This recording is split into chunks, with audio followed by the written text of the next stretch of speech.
નમસ્કાર બાળ મિત્રો, કેમ છો? મજામાં છો ને? બાળ મિત્રો, આજે આપણે ચક્કી અને ચક્કાની એક સરસ મજાની વાર્તા જોવાના છે. એ વાર્તામાંથી આપણને શું શીખવા મળે છે એ આપણે વાર્તાના અંતમાં જોઈશું. તો ચાલો જોઈએ ચક્કો અને ચક્કી. એક ઝાડ ઉપર સરસ મજાનો માળો હતો, જેમાં એક ચક્કી રહેતી હતી અને એક ચક્કો રહેતો હતો. એક દિવસ ચક્કી લાવી ચોખાનો દાણો અને ચક્કો લાવ્યો દાળનો દાણો.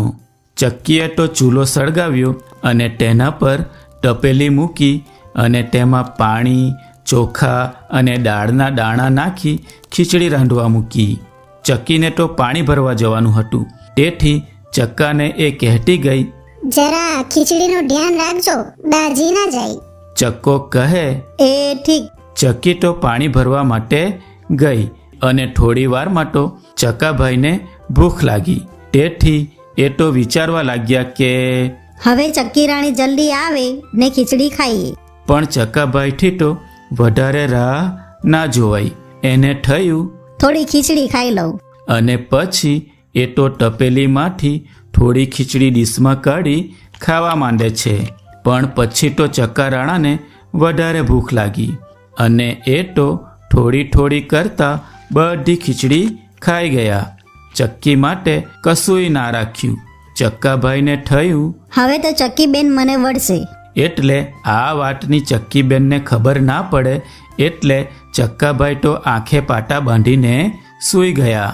થોડી વારમાં ત્યાં તો ચક્કીબેન પાણી ભરીને ઠુમક ઠુમક ઠુમક કરતા આવ્યા.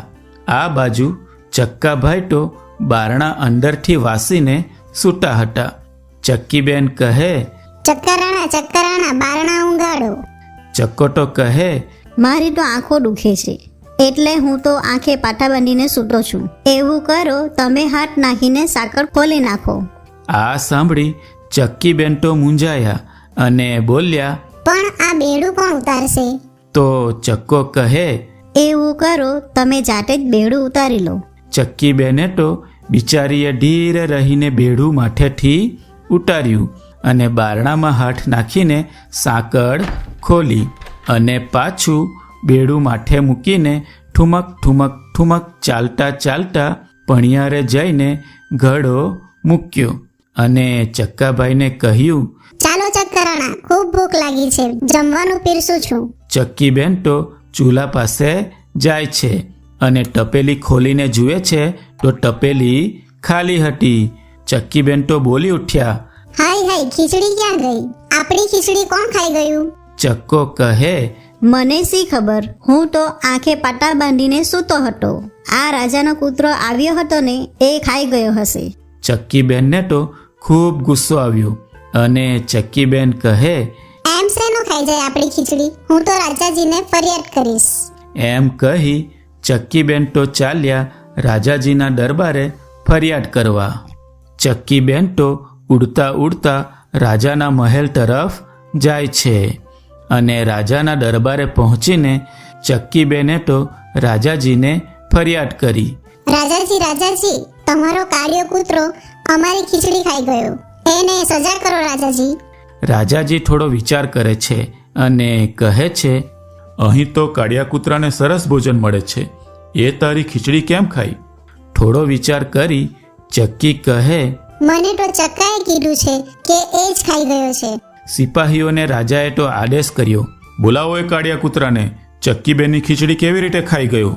સિપાહીઓ તો કાળિયા કૂતરાને લેવા માટે જાય છે.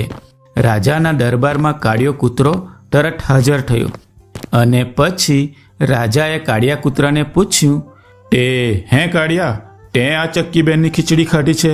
કાળિયો કહે, મેં નથી ખાધી ચક્કીબેનની ખીચડી. ચક્કો બધી ખીચડી ખાઈ ગયો હશે અને મારું નામ લે છે.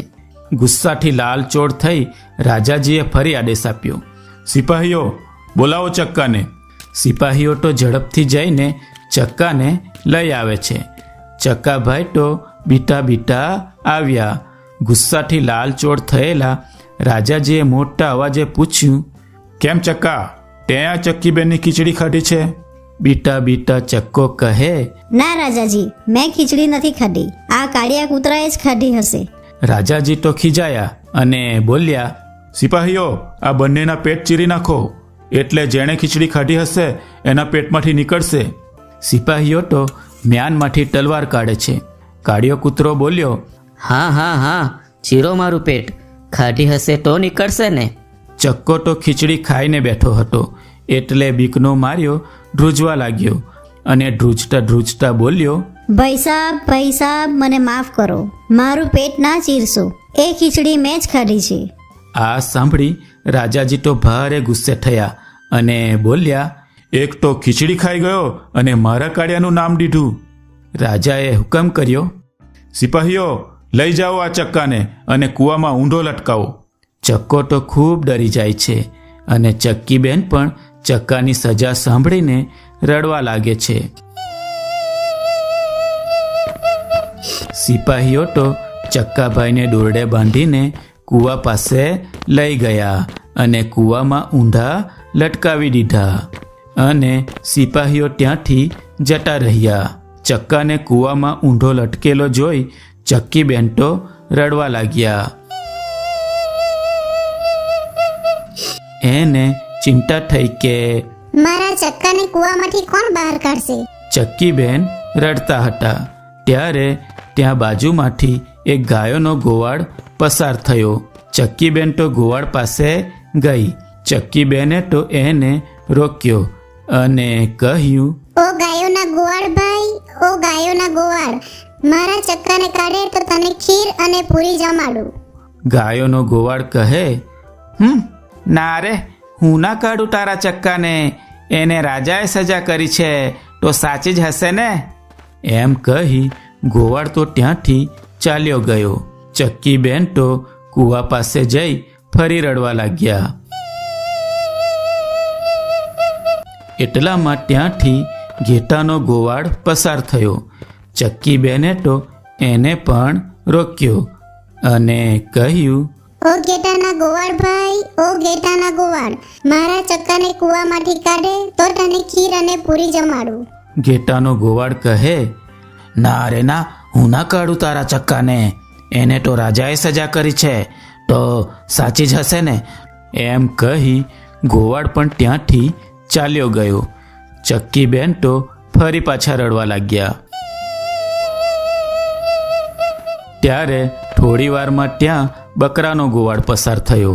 ચક્કીબેને તો એને પણ રોક્યો અને કહ્યું, ઓ બકરાના ગોવાળ ભાઈ, બકરાના ગોવાળ, મારા ચક્કાને કાઢે તો તને ખીર અને પૂરી જમાડું.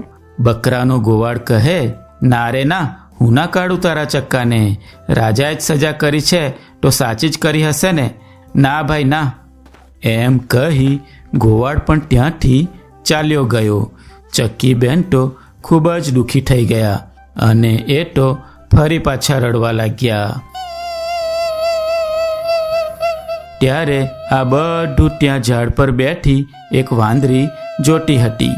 એ વાંદરીને ચક્કી રડતી હતી એનું દુઃખ પણ થયું અને બીજું એને ખીરપૂરી ખાવાની લાલચ પણ જાગી. એટલે એ તો ઝાડ પરથી છલાંગ મારીને ગઈ ચક્કી પાસે અને ત્યાં જઈને બોલી, ચક્કી બેન, હું તમારા ચક્કાના બહાર તો કાઢું, પણ તમારે મને ખીર પૂરી ખવડાવવી પડશે. આ સાંભળી ચક્કીબેનને તો હાશકારો થયો. ચક્કીબેન તો આંખો લૂછતા લૂછતા કહે, હા, ચોક્કસ ખવડાવીશ ને. ત્યાર પછી વાંદરીએ તો ચક્કાભાઈને દોરડું ખેંચીને બહાર કાઢ્યા. ચક્કીબેને તો વાંદરીનો આભાર માનતા કહ્યું, તમારો ખૂબ ખૂબ આભાર. આવતીકાલે બપોરે હું તમને મારા ઘરે જમવાનું આમંત્રણ આપું છું, તો ચોક્કસ આવજો. અને સાથે ચક્કાએ પણ વાંદરીનો આભાર માન્યો. સારું, હું કાલે બપોરે ચોક્કસ આવીશ. એમ કહી વાંદરી તો ખુશ થતી થતી પોતાને ઘરે ગઈ અને ચક્કો અને ચક્કી પણ પોતાના ઘરે જતા રહ્યા.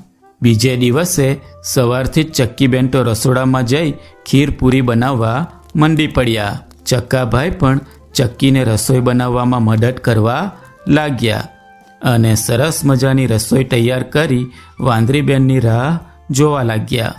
અને એટલામાં બપોર થતાં વાંદરી તો કૂદતી કૂદતી ચક્કા અને ચક્કીના ઘરે પહોંચી જાય છે. વાંદરી બેનને આવકાર આપ્યા પછી ચક્કી બેન તો ખીર અને પૂરીની ડીશો તૈયાર કરવા માંડે છે. આ જોઈ ચક્કાને વિચાર આવ્યો કે આ વાંદરીનું પેટ તો બહુ મોટું છે, એ તો બધી ખીર પૂરી ખાઈ જશે. ચક્કાના મનમાં તો ફરી લાલચ જાગી. તેથી ચક્કો તો વાંદરીને ભગાડવા માટે છાનો માનો ચૂલા પાસે જઈ સોનાના પાટલાને છાનો માનો લાલ ચોળ ગરમ કરે છે અને પછી રસોડાના બહાર આવી પાટલો મૂકે છે અને કહે, વાંદરી બેન આ સોનાના પાટલા પર બેસી જાઓ. વાંદરી બેન તો ખુશ થતા થતા જેવા બેઠા કે કૂદ્યા અને જે કૂદી ઓ મારી ખીર ના ખાડી હું તો દાજી, ખીર ના ખાડી હું તો દાજી, ખીર ના ખાડી હું તો દાજી. આ જોઈ ચક્કી બેનને તો ચક્કા પર ખૂબ ગુસ્સો આવ્યો અને ચક્કાને ખૂબ ખીજાઈ અને કહ્યું, એ ચકા, વાંદરી બેન આપણા મહેમાન છે, એને ગરમ પાટલો કેમ આપ્યો બેસવા માટે? માફી માંગતો વાંદરી બેનની. ચક્કાને એની ભૂલ સમજાઈ અને એ તો વાંદરી બેનને કહે, વાંદરી બેન મને માફ કરો, મારી ભૂલ થઈ ગઈ. હવે પછી હું આવી ભૂલ ક્યારેય ન કરું. વાંદરી બેન કહે, વાંધો નહીં ચક્કાભાઈ, ભૂલમાં આવી ભૂલ થઈ જાય, હું તમને માફ કરું છું. ચક્કી બેન કહે, સારું વાંદરી બેન, ચાલો તો આપણે જમી લઈએ. એમ કહી ચક્કી બેન તો સરસ મજાનું પાથરણું પાથરે છે અને ત્રણેય પાથરણા પર બેસી ખાધું પીધું ને મોજ કરી. તો બાળ મિત્રો, મજા આવીને વાર્તા જોવામાં. બાળ મિત્રો, આ વાર્તા દ્વારા આપણે એ શીખવું જોઈએ કે લાલચ અને લોભમાં આવીને ફક્ત પોતાના લાભનો વિચાર કરવું જોઈએ નહીં અને પોતાની ભૂલને સંટાળવા માટે જૂઠું બોલવું જોઈએ નહીં. અને બીજું, જે આપણું ભલું કરે છે એનો આદર કરવો જોઈએ અને ઘરે આવેલા મહેમાનોનું અપમાન કરવું જોઈએ નહીં. આપણે વાર્તામાં જોયું કે ચક્કાએ ચક્કીનો વિચાર ના કરતા બધી ખીચડી ખાઈ ગયો અને પોતાનો બચાવ કરવા કાળિયા કૂતરાનું ખોટું નામ દીધું. તેથી તેને સજા મળી.